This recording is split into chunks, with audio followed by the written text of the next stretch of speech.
और बच्चों आज हम पाठ 7 दादाजी कहानी को पढ़ेंगे, समझेंगे और कठिन शब्दों के नीचे अंडरलाइन करेंगे।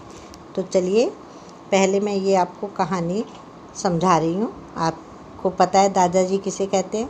आपके घर में दादाजी हैं, दादी हैं, है ना? पापा के पापा को दादाजी बोलते हैं, ठीक है?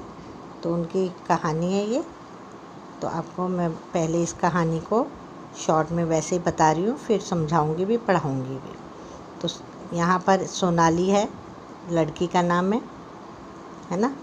और वो रामपुर गांव में रहती है। रामपुर जगह का नाम है, उस गांव में रहती है। गांव बड़ा ही हरा भरा है। गांव के बीचों बीच नदी बहती है और सुबह गांव में जो लोग हैं वो 3 चीज़ों के कारण 3 आवाज़ से उठते हैं। पहली आवाज़ तो होती है नदी की आवाज़ आती है, कल कल की। नदी कैसी आवाज़ करती है? कल कल करती हुई बहती हुई जाती है ना नदी, तो उसकी आवाज़ से उठते थे लोग वहाँ के। दूसरी, वहाँ पर नदी के पार जो है ढोल की आवाज़ आती थी सुबह। तीसरे, मस्जिद की मीनार से अजान की आवाज़ आती थी। अजान आपको पता है, भगवान जी का नाम लेते थे वहाँ के लोग।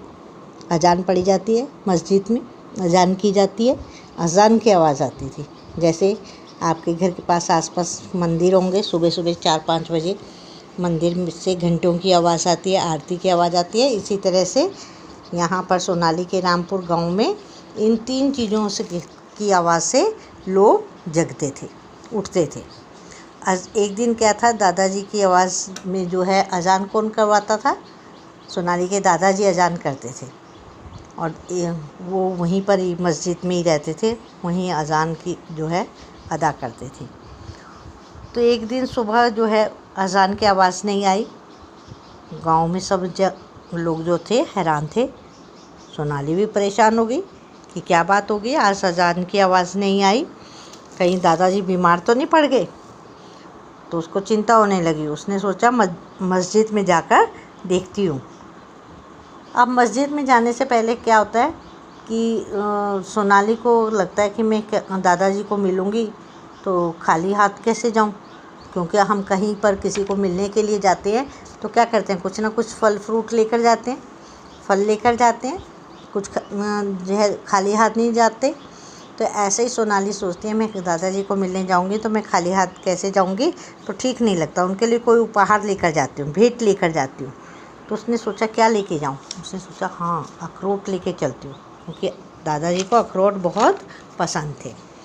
अब उसने सोचा कि मैं अखरोट कहाँ से लेके आऊँगी? पहाड़ी से लेके आऊँगी। पहाड़ी के ऊपर अखरोट लगते थे तो कड़ाके की सर्दी पड़ती थी। उसने सुबह सुबह जो है बंद गले का कोट पहना, हाथों में दस्ताने पहने और तेज़ी से उस पहाड़ी के ऊपर चलने लगी। और अखरोट चलते चलते वह सोच रही थी कि बड़े अच्छे अखरोट जब मैं दादाजी को दूंगी तो बड़े खुश होंगे। अखरोट की गिरी निकाल कर उनको दादाजी को खिलाऊंगी। अखरोट के छिलके जो है उनका भी मैं इस्तेमाल करूंगी। उनके छिलकों से मैं कुछ ना कुछ खिलौने बनाऊंगी सुंदर सुंदर, और दादाजी को अखरोट के छिलकों की माला भी बना कर दूँगी। तो ये सब सोचती हुई जा रही थी। उसने पहाड़ी पर पहुँचकर बहुत सारे अखरोट जो है इकट्ठे किए और अपने कोट की जेब में डाल लिए। लेकिन इतने में उसको शोर सुनाई दिया। तो गांव के लड़के थे, वो भी अखरोट लेने के लिए आए थे।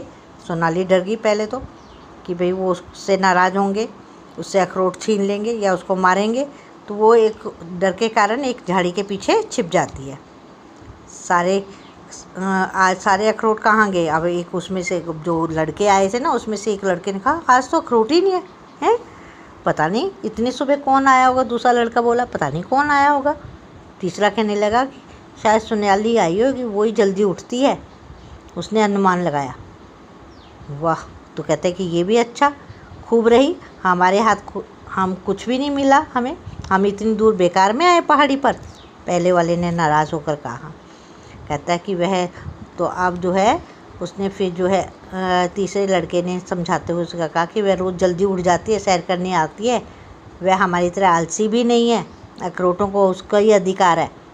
उनको तीसरे लड़के ने समझाते हुए कहा। अब इतने में ही जो सोनाली झाड़ी के पीछे छिपी हुई थी उसमें से निकल आई और उसने निकल कर उसने आवाज़ दी, रुको रुको, हम सब दोस्त हैं, हम ये अखरोट आपस में बांट लेते हैं। अब लड़कों ने कहा नहीं नहीं शुक्रिया, सबसे पहले तुम उठी, यहाँ पहुँची, ये तुम्हारा अधिकार है कि तुम्हारे ही हैं ये सारे अखरोट। और उसने दूसरे लड़के ने कहा, आप जो है सोनाली ने अखरोट इकट्ठे करने का कारण बताया कि आज सुबह अजान की आवाज़ नहीं आई थी, तो मैंने सोचा कि दादाजी बीमार है तो मैं उनका हालचाल पूछने के लिए जाती। तो कहते कि मैंने सोचा कि मैं जाते समय अखरोट लेती जाती हूँ क्योंकि उनको बहुत पसंद है, बस इसीलिए मैंने अखरोट इकट्ठे कर लिए। एक लड़का बोला, हाँ आज सुबह हम दादाजी किसी से बात कर रहे थे, कह रहे थे कि भाई मुझे सर्दी और जुकाम हो गया, बुखार हो गया मुझे। तीसरे लड़के ने कहा, तो हम सारे अखरोट दादाजी को ही दे देते हैं। और तीसरे लड़के ने कहा कि हम सारे अखरोट जो है दादाजी को दे देते हैं। सब ने कहा कि हाँ ठीक है, वो जल्दी ठीक हो जाएंगे तो हम फिर से अजान की आवाज़ जो है सुन सकेंगे, क्योंकि दादाजी ठीक होकर फिर से अजान पढ़ेंगे। तो सभी ने हाँ में हाँ मिलाई, वो सब के सब दादाजी की तरफ घर की तरफ चल दिए। और तब तक जो है रोशनी भी हो गई थी। सबने पहले जाकर दादाजी को सलाम किया, फिर उन्हें वो जो भेंट लेकर आए थे बच्चों ने वो दे दी, अखरोट यानी कि। तो बच्चों को देखकर दादाजी बड़े खुश हुए और उन्होंने फिर सब बच्चों को अपने गले से लगा लिया और खूब सारी ढेर सारी दुआएं दी, उनके लिए शुभकामनाएं उनको दी। तो इस प्रकार से दादाजी ये कहानी आपने बच्चों समझी, इस कहानी में ये है। तो आपके साथ भी ऐसा ही होता है, आप जब किसी से प्यार करते हो तो आप उसको सोचते हो कि हम जो है वो सही सलामत रहे, स्वस्थ रहे। और अगर आपको 2-4 दिन नहीं देखते तो आपके मन में इसी प्रकार से चिंता जो है आपके मन में होने लगती है, जैसे कि सोनाली को हुई थी। तो चलिए आज हम पढ़ते हैं कहानी ये दादाजी। तो सब हाथ रखेंगे, उंगली रखेंगे और साथ साथ में मन मन से पढ़ते भी जाएंगे। सोनाली रामपुर गांव में रहती थी। गांव के बीच में एक नदी बहती थी। पूरा गांव रोज़ सुबह 3 आवाज़ों से जगता था। पहली नदी की कलकल की आवाज़, दूसरी दूर नदी पार बजते ढोल की आवाज़ और तीसरी मस्जिद की मीनार से गूंजती अजान की आवाज़। अब ये बच्चों सोनाली जो है वो एक गांव में रहती है। गांव का नाम क्या है? रामपुर। रामपुर गांव में रहती है और गांव के बीचों बीच एक नदी भी बहती है। आपने देखा होगा गांव में नदियाँ होती हैं, बहरी होती हैं। कई गांवों में तो बहुत बड़ी बड़ी नदियाँ और फिर उस नदियों में से छोटी छोटी नदियाँ भी निकाली जाती हैं जो कि खेतों को सींचती चलती हैं। तो इसी तरह से जो सोनाली के गांव में एक नदी बहती थी। पूरा गांव हर रोज़ सुबह 3 आवाज़ों से उठता था, जगता था यानी कि उठता था। पहली तो होती थी नदी की आवाज़। उसकी आवाज़ कैसी होती है? कल कल करती हुई नदी बहती थी, उसकी आवाज़ सुनाई देती थी सुबह सुबह। दूसरी नदी के पार से ढोल बजने की आवाज़ आती थी सुबह सुबह। और तीसरी जो है जो मस्जिद थी उसकी मीनार यानी कि चोटी से गूंजती हुई अजान की आवाज़, है ना। आपने देखा होगा मुस्लिम लोग सुबह सुबह जो ईश्वर की प्रेयर करते हैं, अजान पढ़ते हैं तो आवाज़ आती है ना, तो उसकी आवाज़ आती थी। तो कहता है कि अजान की आवाज़ सोनाली के दादाजी की थी। कहते हैं कि ये जो अजान की जो आवाज़ आती थी वो किसको थी? सोनाली के दादाजी अजान को बोलते थे, उनकी आवाज़ में अजान होती थी। तो सोनाली के दादाजी वहीं पर रहते भी थे, वहीं पर उसी मस्जिद में रहते थे और वहीं से ही वो अजान पढ़ते थे। एक दिन सुबह अजान की आवाज़ नहीं आई। गांव में सब हैरान थे। सोनाली की भी परेशान हो गई। आज क्या हो गया अजान की आवाज़ नहीं आई, कहीं दादाजी बीमार तो नहीं हो गए? सोनाली को दादाजी की चिंता होने लगी।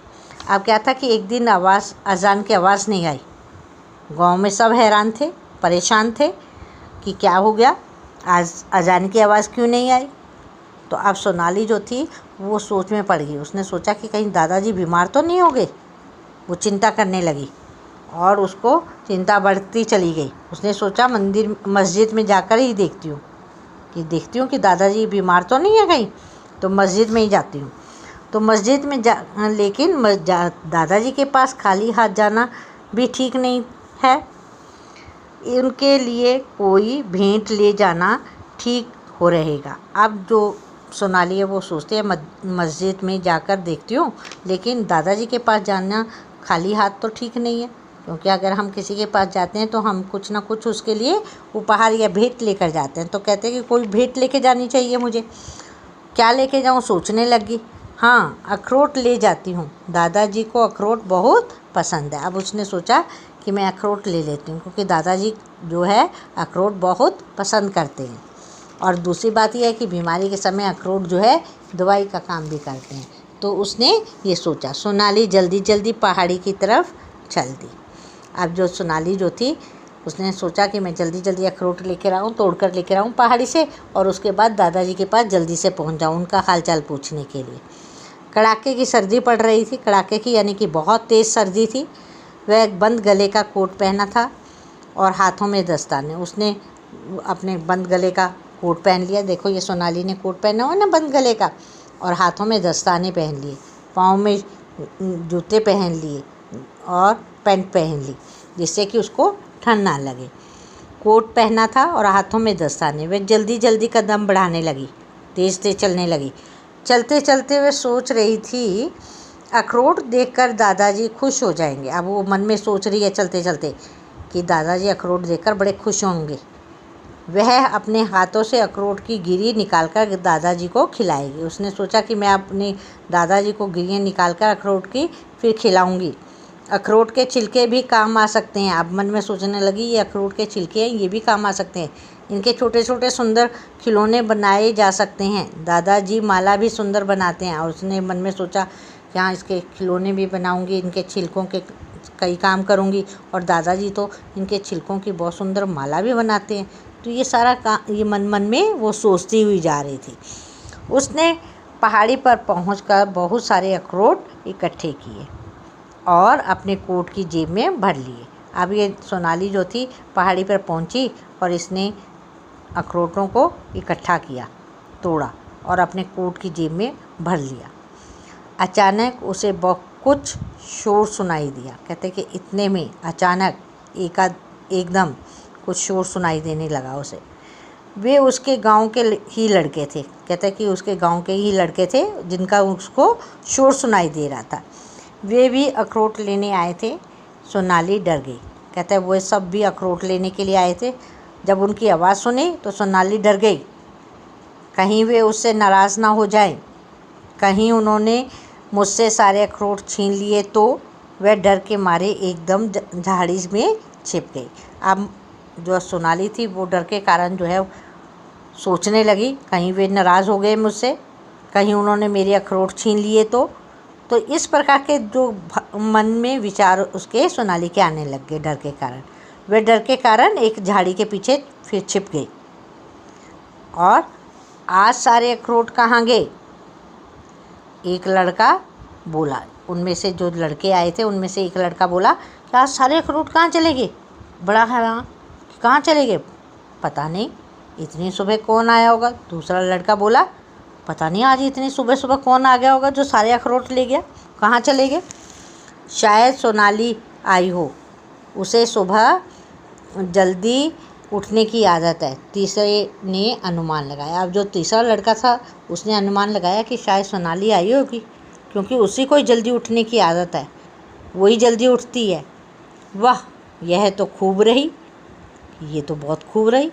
हमारे साथ हाथ खाली हो ही रहे, हम बेकार में ही इतनी दूर चलकर पहाड़ी पर आए, पहले वाले ने नाराज़ होकर कहा। अब जो पहला लड़का था वो कुछ नाराज़ हो गया और गुस्सा करने लगा। कहता कि वाह, ये तो खूब रही, हम खाली हाथ ही जाएंगे रह गए, और हम बेकार ही इतनी दूर आए, है ना, इतना दूर चले भी और फिर खाली हाथ भी जाएंगे, तो ये तो गलत बात होगी।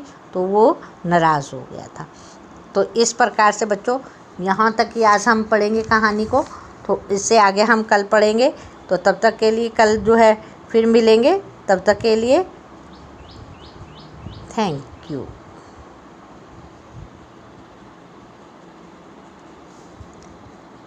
तो आप